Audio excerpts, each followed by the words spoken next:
Chapter 28. A small crowd jostled for position at the Long Branch rail station as Edwin and Julia, wearing black, boarded the noon train heading north. Somehow, word about the death of Stanley Fisher was out already. The coffin was loaded last, under the supervision of the conductor. A few people pointed and someone took a photograph. Julia had done a remarkable job with the arrangements. She had even convinced the owner of a Long Branch funeral parlor to donate a modest but respectable coffin.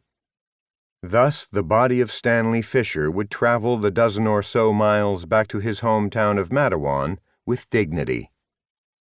Edwin and Julia settled into bench seats facing each other, with a shared view to the east through a window which, in the bright sunlight, revealed streaks, fingerprints, and dust. Edwin suppressed the urge to clean it with a handkerchief.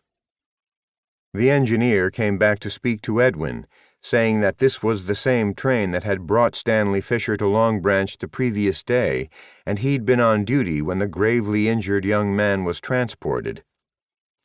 "'Tis a pity," he said, shaking his head sadly. A few minutes later, the train lurched forward. There were many other passengers on the train, most of them probably heading to New York. But the car in which Edwin and Julia sat was empty, except for the coffin, which was secured by an exit. Allowing them the entire car, Julia explained, was a courtesy granted by the railroad. They were both very aware of the presence of the coffin, although it was 20 feet or more away. Julia turned and looked at it occasionally.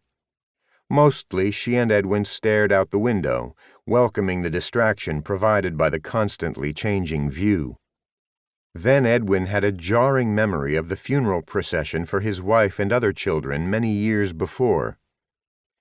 Julia and we were the survivors, he thought. We sat just like this, directly across from one another in the first carriage. He struggled to remember more details.